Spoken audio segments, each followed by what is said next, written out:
Item number SCP-303. Object Class Euclid. Special Containment Procedures.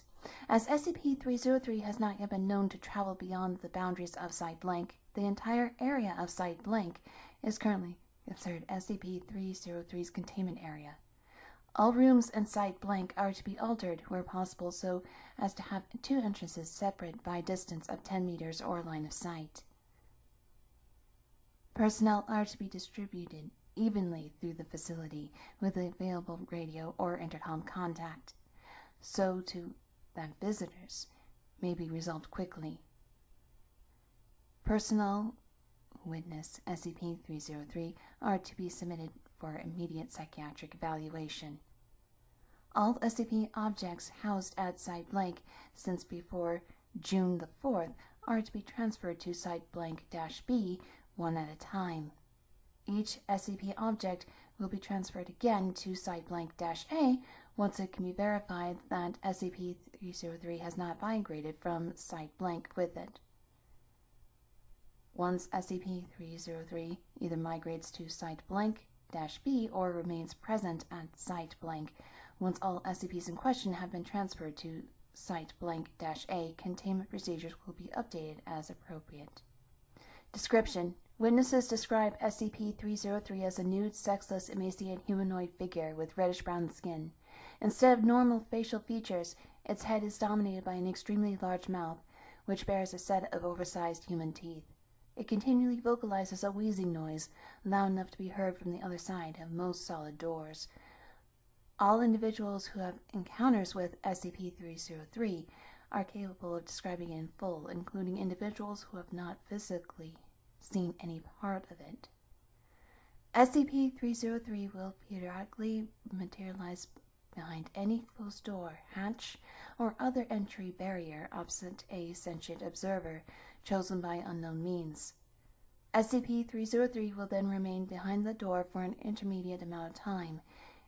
Any individual attempting to open the door or barrier experiences intense paralyzing fear that lasts until SCP-033 dematerializes, either on its own or to avoid being directly seen by another observer. The source of this fear is not clear, but appears to be similar in nature to arachnophobia and ophidiophobia, originating a pre-conscious genetic level. Data expunged. Analysis indicates that SCP-303 is not, in fact, purposely inducing fear in the affected individuals. SCP-303 does not allow itself to come into direct visual contact with any observer, and has never allowed any one individual to view more than 10% of its form.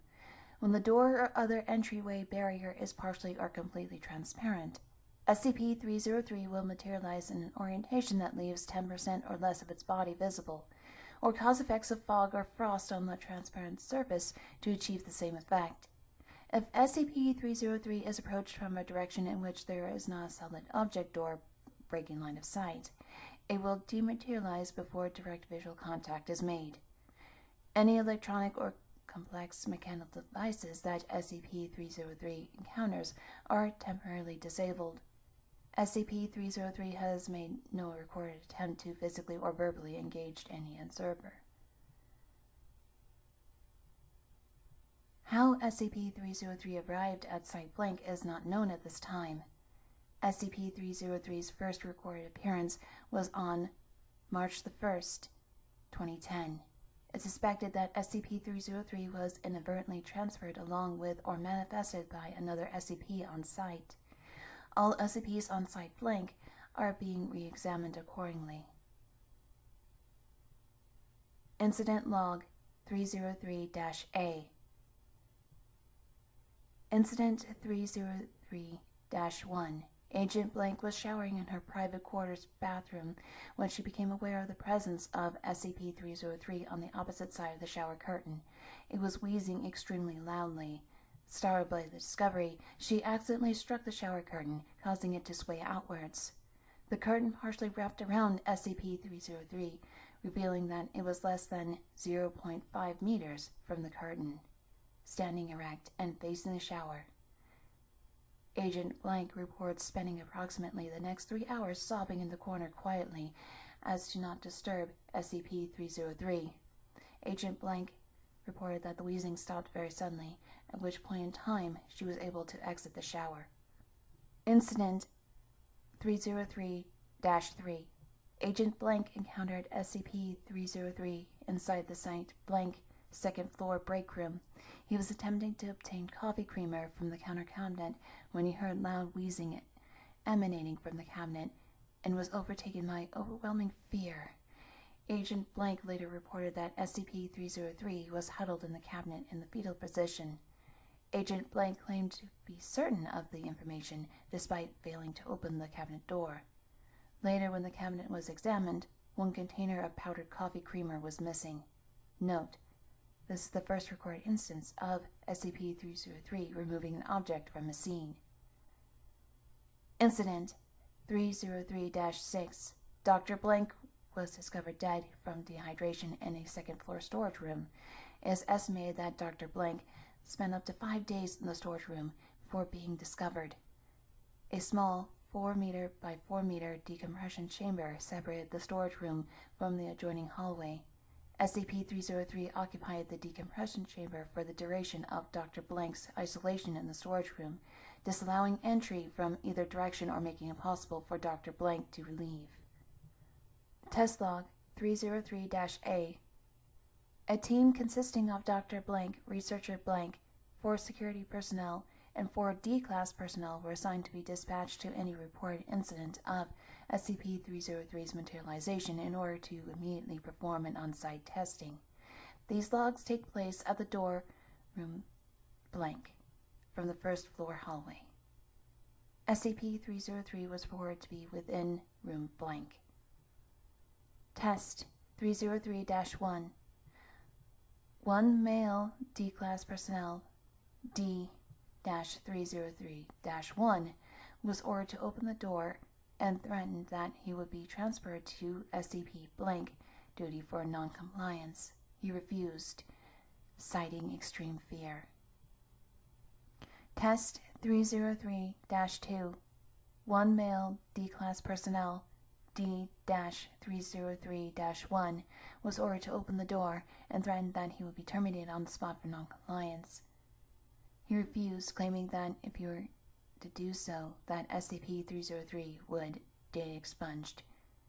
He was terminated on the spot. Test 303-3.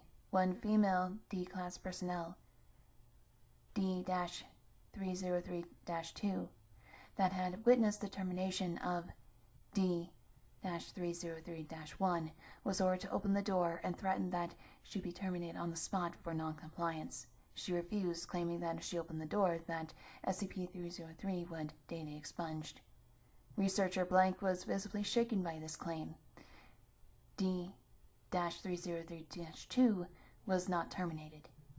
Test 303-4. 1 female D-Class personnel, D-303-2, was ordered to open the door. 1 male D-Class personnel, D-303-3, was given 1 combat knife by security personnel and ordered to data expunged until D-303-2 opened the door. After 2 hours of data expunged, D-303-2 died from blood loss. D-303-2 made no attempt to open the door. Addendum: May 1st, 2010.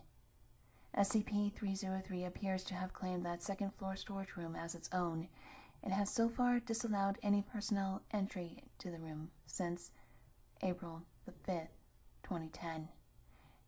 It leaves periodically to endure the Foundation property, which is then moved into the second-floor storage room. To date, the following list describes all non-classified items taken by SCP-303. 1. Cryotube. 3 sets of standard Foundation surgical equipment. Blank. 2 D-Class research cadavers. 1 gasoline-powered generator. A variety of chemicals, including large quantities of tryptophan, phenethylamine. Blank. and triosine, among others. 1 container of powdered coffee creamer. In addition to this, a number of classified materials have been obtained by SCP-303. Staff are still attempting to determine what specific purposes SCP-303 may have for these materials.